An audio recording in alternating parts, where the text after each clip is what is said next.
Ah, the Roman Colosseum.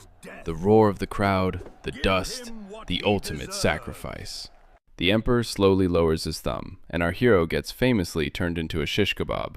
It's the ultimate Hollywood climax. Every gladiator fights to the death. Every single time, right? Well, cut the cameras, because actual Roman accountants are having a panic attack right now. Imagine you are a gladiator. You are not some random guy off the street. You are a highly trained, premium, barley-fed combat asset. Your boss literally cannot afford for you to die every Tuesday. If every fight ended in a bloody fatality, the entire gladiator industry would go broke in a month. But what about the famous thumbs down? The universal sign for "finish him"? Yeah, you can thank a 19th century French painter for that entirely fabricated drama. Hollywood saw that painting, thought it looked badass, and made it historical gospel. In reality, Roman historians can't even agree on what the hand gestures actually were. Thumbs up might have actually meant kill him, as in draw your sword up, while hiding the thumb inside the fist meant put your weapon away and spare him. So basically, Ridley Scott and 2 centuries of pop culture have been lying to you. The arena wasn't a lawless slaughterhouse. It was a highly regulated sports franchise, like the NFL, but with more sandals. To understand why nobody wanted you dead, you have to follow the money. Training a gladiator cost an absolute fortune in ancient Rome. You think decent personal trainers are expensive now? Try hiring former combat champions to teach a rookie how not to get stabbed in the face. The men who owned you were businessmen, called lanistas, and they hated bad investments, which is why they set up a system where you were essentially a deadly rental car. And if the renter wrecks the car, they have to buy it. Meet the sponsor of the games, usually a local politician desperately looking for votes. He wants to put on a bloody good show to impress the mob, but here is the catch. He doesn't own you. He just rents you from the lanista, your corporate overlord, for a fraction of your actual value. Think of it exactly like leasing a high-performance luxury sports car for the weekend. It looks incredibly cool, it goes really fast, but you absolutely do not want to crash it. Because the standard Roman rental contract had a very specific, terrifying clause. If the gladiator finishes his match and walks away alive, the sponsor pays the cheap rental rate. A few coins change hands, the crowd gets a show, and the asset goes back to the barracks to eat more porridge. But if the gladiator actually dies in the arena, congratulations, Mr. Sponsor. You just bought the whole car at full sticker price. And a premium veteran fighter could cost up to 50 times his normal rental fee. We are talking enough gold to buy an entire estate just to cover the cost of one dead guy. So, picture the sponsor sitting in his VIP box while the crowd screams for a brutal execution. He looks calm, but inside, he is doing frantic mental math on his campaign budget. Do I want to look like a tough guy for 5 seconds, or do I want to keep my house? This economic reality meant that demanding a fatality was the ultimate luxury flex. Only the ultra-rich, like the emperor himself, could afford to casually toss away premium fighting assets. For your average local magistrate hosting the regional games, a dead gladiator meant financial ruin. Which means, as that barley-fed warrior out on the sand, the entire Roman economic system was basically rigged to keep you breathing. So if the goal wasn't a double homicide, how did a gladiator match actually end? You didn't just hack at each other until someone turned into a Roman smoothie. There were strict rules. In fact, every single match had a referee, known as the Summa Rudis. Yes, an actual ancient referee, ready to pause the bloodshed with a giant wooden stick.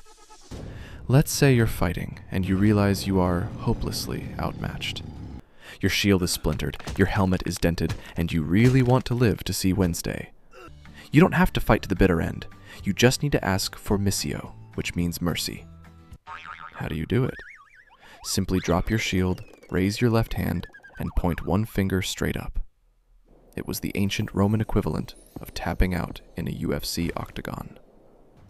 Instantly, the referee steps in, whacking the winning fighter with his stick to stop the attack.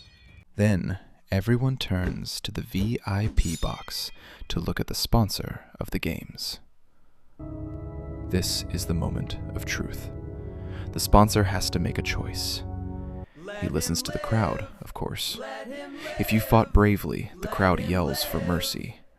If you just curled up in a ball and cried, they might demand your head. But remember Chapter 2? The sponsor is clutching his wallet, sweating profusely. Sparing you costs him almost nothing. Killing you costs him a newly built villa in Pompeii. So, 9 times out of 10, he raises his hand and grants you Missio. The crowd cheers, you keep your head, and the lanista gets his rental car back without a scratch. When we look closely at the Historians estimate that in the first century, about 80 to 90% of matches ended with both guys walking away. You would literally shake hands, maybe grab a post-fight beer, and go home. It was less Mortal Kombat and more like a very aggressive, heavily armored wrestling match. Even if you did get injured, you weren't just tossed into a ditch to rot. You were a premium asset, remember? And premium assets get premium ancient healthcare. How do we know these guys weren't just disposable meat? Enter the ancient city of Ephesus. In 1993, archaeologists stumbled upon a massive, exclusive gladiator graveyard. And when they analyzed the bones, they found something shocking. These bones showed evidence of advanced surgeries, physical therapy, and perfectly set fractures. In fact, the most famous doctor in the ancient world, Galen, literally started his career fixing up gladiators. While the average Roman citizen was dying of a toothache at age 30, you had private health care. But here's the real kicker. Forget the chiseled six-pack abs you see in the movies. Real gladiators were actually a little bit fat, on purpose. That extra layer of subcutaneous fat was functional armor. It allowed them to take shallow cuts, bleed a lot for the crowd's entertainment, but without severing vital nerves. To build this tactical padding, fighters were put on a strict, carb-heavy vegetarian diet.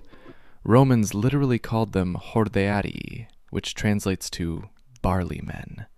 You were eating ancient oatmeal and beans all day, washing it down with a special sports drink. That drink was made of plant ash and vinegar.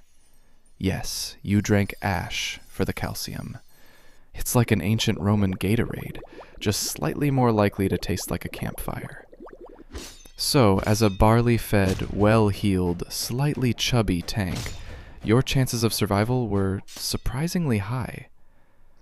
High enough that you might just live to see retirement. Wait, retirement? From a blood sport? How does that even work? If you survived long enough and won the crowd's favor, you could earn the ultimate prize. It was called the Rudis, a wooden sword that officially marked your freedom from the arena. And this wasn't some rare one-in-a-million fairy tale ending. We literally have gravestones of fighters boasting about surviving 30, 50, or even over 100 matches. Let's do some basic Roman math to see why mass slaughter makes no sense. Emperor Augustus famously hosted colossal games featuring exactly 10,000 gladiators. If half of them died in every single bout, the empire would run out of dudes with swords by Friday. The sheer industrial scale of the games made routine fatalities an absolute logistical nightmare. So, what did a retired gladiator actually do with his wooden sword and his new freedom? Many leveraged their celebrity status to become elite bodyguards for rich politicians or highly paid combat instructors.